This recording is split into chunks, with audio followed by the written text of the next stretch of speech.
Once again, guys, here comes Saurav Kumar, and once again, hope you had a very good day today, and I hope that you all are studying well for your examinations. So, all the best for your examination. Keep studying, keep having greater knowledge about each and every subject. So, guys, I was talking about CPTC, that is Computer Programming Through C, and computer programming through C में हम लोग functions कर रहे थे। Functions में हम लोगों ने काफ़ी चीज़ें देखी थी। फंक्शंस किस तरीके से बनता है, यूज़र डिफाइंड फंक्शंस कैसे होते हैं, यूज़र डिफाइंड फंक्शंस में कौन-कौन सी चीज़ें इंक्लूड की जाती है, और मैं एक बार आपको ओवरव्यू दे देता हूँ थोड़ा-सा, फिर मैं आगे बढ़ूँगा। और आज फंक्शन का प्रोबेबली हम लोग लास्ट पार्ट करने वाले हैं। तो ये जो है I will be sharing you the screen, just check it out. Here comes functions. ये देखिए आपका फंक्शन है यहाँ पे, और फंक्शन में हम लोगों ने ये देख रखा है कि किस तरीके से जो फंक्शन है, फंक्शन किस तरीके से आपको प्रोवाइड कराता है। टाइप्स ऑफ फंक्शंस क्या-क्या होते हैं, बिल्ट इन फंक्शन होता है, इनपुटिंग फंक्शंस होते हैं, आउटपुटिंग फंक्शंस होते हैं, यूजर डिफाइंड फंक्शंस भी बनते हैं, जो कि हम लोगों ने ऑलरेडी पढ़ लिया है। और फंक्शन को किस तरीके से कॉल किया जाता है, कैसे उसको डिफाइन किया जाता है, कैसे उसको डिक्लेयर किया जाता है, ये सब हम लोगों ने किया हुआ है। फंक्शन को कैसे डिक्लेयर करते हैं, डिफाइन करते हैं, और फिर कैसे उसको कॉल करते हैं। तो these type of things we have already seen with examples. ये हम लोगों ने एग्जाम्पल के साथ भी लिखा है। इसके बाद हम लोगों ने और भी किया है कि किस तरीके से आर्ग्यूमेंट को पास करते हैं। आर्ग्यूमेंट्स मतलब होता है पैरामीटर्स। तो किस तरीके से पैरामीटर्स को पास करते हैं फंक्शन कॉलिंग के लिए, जो है किस तरीके से पैरामीटर को पास करते हैं और उस पैरामीटर को कैसे यूज करते हैं। तो ये सारी चीजें हम लोगों ने की थी। और अभी जो है कुछ और भी एग्जाम्पल्स हैं जो हम लोगों ने कुछ दिन हम लोगों ने अभी अभी किया है। तो ये कुछ एग्जाम्पल्स हैं जो कि और भी हैं जो आप लोगों के लिए हो सकता है यूज में आ जाए, क्योंकि सिलेबस बहुत वास्ट है और पढ़ना बहुत है। तो हो सकता है कि काफ़ी सारी चीज़ें ऐसी हो जो कि आपके लिए नया हो, और आपको ये समझ में आए कि किस तरीके से जो है एक प्रोग्राम का कॉन्सेप्ट क्या होता है। और ये प्रोग्रामिंग कॉन्सेप्ट जब तक आपके पास नहीं होगा, तब तक आप प्रोग्रामर बन नहीं पाओगे। तो ये प्रोग्रामर बनने के लिए आप लोगों को फंक्शंस, यूजर डिफाइंड फंक्शंस कैसे यूज करते हैं, पैरामीटर कैसे पास कराते हैं, argument, no argument no return value, argument with return value. तो ये सारी चीजें जो है इसमें आपको देखने को मिलेंगी। तो यहाँ पर हम लोग कर चुके हैं ये सब, और हम लोग यहाँ पे जो देखने वाले हैं वो है राइट अ प्रोग्राम। ये प्रोग्राम है बेस्ड ऑन फंक्शंस ही है। तो कुछ प्रोग्राम्स मिल गए थे मुझे, तो I think it will B, I thought it would be important for you, so I have bought it for you. तो यहाँ पर आप लोगों के सामने मैं प्रेजेंट कर रहा हूँ। इसको आप लोग देखेंगे कि किस तरीके से ये प्रोग्राम यहाँ पे एग्जीक्यूट होने वाला है, या फिर कैसे ये प्रोग्राम लिखा गया है। तो write a program to compute cube of a number. अब आपको यहाँ पे क्यूब निकालना है, तो क्यूब आप कैसे निकालोगे। तो क्यूब के लिए हम लोग क्या करते हैं कि हम लोग क्यूब निकालना है, तो उसके लिए हम लोग फंक्शन का प्रयोग करेंगे। यहाँ पर इंक्लूड स्टूडियो डॉट एच है, कोनियो डॉट एच है, वॉइड मेन है। उसके बाद मेन फंक्शन के अंदर हम लोगों ने इंट सी किया, एन किया, क्यूब इंट किया। क्यूब इंट कहने का मतलब यहाँ पर हम लोगों ने क्या किया है कि क्यूब इंट जो हमने लिखा है, यहाँ पे हम लोगों ने फंक्शन को मेन फंक्शन के अंदर कॉल कर लिया है। ठीक है, तो ये कॉलिंग ऑफ द फंक्शन है। तो इसका मतलब ये है कि ये इंट क्यूब इंट जो है ये कहीं ना कहीं पूरे प्रोग्राम में लिखा गया होगा। तो कर्सर यहाँ पे जाएगा, ये पूरा जो कंट्रोल है वो वाइड मेन से शुरू करेगा, क्योंकि मेन फंक्शन को सबसे पहले कंट्रोल खोजता है। तो मेन फंक्शन को खोजते हुए वो आगे बढ़ेगा, आगे बढ़ते बढ़ते जैसे ही यहाँ पर उसको मिलेगा इंट क्यूब इंट, तो वो सबसे पहले इस इंट क्यूब इंट के पास चला जाएगा। तो यहाँ पर आप देखिएगा कि नीचे में वो चीज डिफाइन की गई है, यहाँ पे डिफाइन किया गया है। तो इस पर्टिकुलर फंक्शन को यहाँ पे डिफाइन किया गया है या डिक्लेयर किया गया है। तो यहाँ पर हम लोगों को देखने को मिलेगा कि किस तरीके से ये काम हो रहा है। तो यहाँ पे इसको किस तरीके से डिफाइन किया गया, इंट क्यूब इंट लिया गया और यहाँ पे c is equal to n star n दिया गया। मतलब कि यहाँ पर आपका कंप्यूटेशन हो गया है, क्यूब निकालने का पूरा तरीका यहाँ पे दे दिया गया और उसके बाद यहाँ पे रिटर्न c कर दिया गया। मतलब कि ये वैल्यू रिटर्न करेगा। अब c रिटर्न करेगा, c किसको रिटर्न करेगा, तो उसी फंक्शन को रिटर्न करेगा जहां पे उसको कॉल किया गया था। तो यहाँ पे कॉल कहाँ किया गया था, यहाँ पे। तो इसका मतलब जो भी वैल्यू आएगा, जो भी यहाँ से हम लोग वैल्यू देंगे, उस वैल्यू को रिटर्न करेगा सी को। तो यहाँ पे सी आपको यहाँ पे दिख रहा होगा, यहाँ पे सी को यूज किया गया। इस सी को यहाँ पर से जो भी आपका वैल्यू आएगा वो इस सी में चला जाएगा। तो यहाँ पर आप देखिए क्या है, प्रिंटफ करा दिया, एंटर अ नंबर। सपोज कीजिए कि 2 एक नंबर है, वो हमने एंटर करा दिया। तो स्कैनएफ जैसे ही करेंगे वो पूछेगा आपका नंबर, तो नंबर पूछेगा, आपने 2 डाल दिया, 2 डाल दिया तो सी क्यूब एन है यहाँ पे। जैसे ही सी क्यूब एन है तो ये क्यूब एन तो ऑलरेडी इस क्यूब एन को यहाँ पर से ये देखेगा कि अच्छा ये क्यूब एन डिक्लेयर किया गया है, तो यहाँ पर ये कॉल किया गया है। यानी कि इसको ये जब कॉल किया गया है तो यहाँ पर से ये कॉन्टैक्ट बनाएगा ये क्यूब एन, और ये क्यूब एन डायरेक्टली यहाँ पे कॉन्टैक्ट बनाएगा इस पर्टिकुलर फंक्शन में।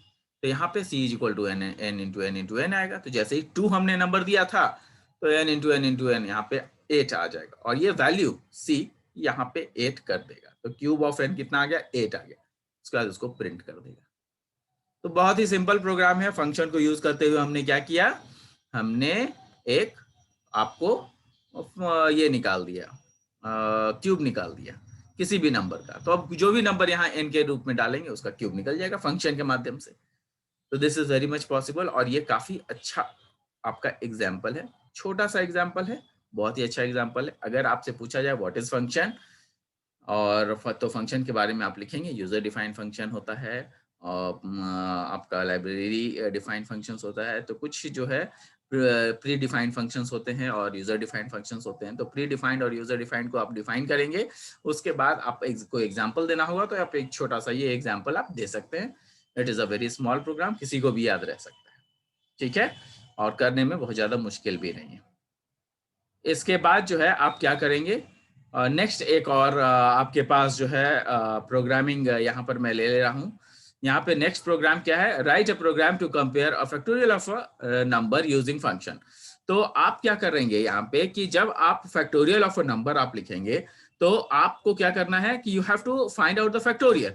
तो फैक्टोरियल को जब आप फाइंड आउट करेंगे तो it will be like that जो factorial number of using number of using function. तो फैक्टोरियल ऑफ अ नंबर है, किसी भी नंबर को आप डालेंगे तो वो आपको फैक्टोरियल देगा, राइट। तो ये आपको फैक्टोरियल कैसे देगा ये हम लोग यहाँ पे देखते हैं। तो इंक्लूड करेंगे हम लोग प्रोग्राम को studio.h एंड conio.h। यहाँ पे void main फंक्शंस है। अब इसको हम लोग किस तरीके से यूज करेंगे ये देखिएगा। void main फंक्शन के अंतर्गत हमने क्या किया, n और f लिया, फैक्टोरियल और n। तो अब यहाँ पे इंट फैक्ट इंट डाल दिया, फैक्ट इंट डाल दिया। इसका मतलब ये है कि this function has been called. अब यहाँ पर ये आपको डिफाइन किया गया है। अब यहाँ पर ये डिफाइन किया गया, यहाँ पे आपका मेन फंक्शन खत्म हो जाता है, लेकिन नीचे में आपको फैक्टोरियल डिफाइन किया गया है। यहाँ पे जब डिफाइन हो गया तो आपका क्या हो गया कि आपका जो डेफिनेशन है, तो जैसे ही फैक्टोरियल हुआ तो आपका जो डेफिनेशन है वो नीचे में आपको कर दिया गया है कि किस तरीके से फैक्टोरियल निकलेगा। फैक्टोरियल निकालने के लिए हम लोगों ने int f is equal to 1, पहले भी हम लोग ये काम कर चुके हैं, और फॉर लूप चला दिया गया ताकि i की वैल्यू एक एक करके इंक्रीज की जाए। और उस एक एक करके जो इनके जैसे 1 इंटू, अगर मान लिया फैक्टोरियल 5 निकाल रहे हैं तो 1 इंटू 1, 1 इंटू 2, तो 1 इंटू 3। तो आपका पहला जो नंबर है 1 इंटू 1, 1 इंटू 1 के बाद जो है, जो जैसे ही 1 इंटू 1 होगा तो 1 इंटू 1 के बाद आपका जो भी रिजल्ट आएगा उसमें हम लोग क्या करते हैं 1 इंटू 1 और फिर प्लस करते हैं 1 इंटू 2 करके। तो आपका जो वैल्यूज है वो वैल्यूज एकदम जो है क्लियरली आपको जो है विजिबल हो जाएगा।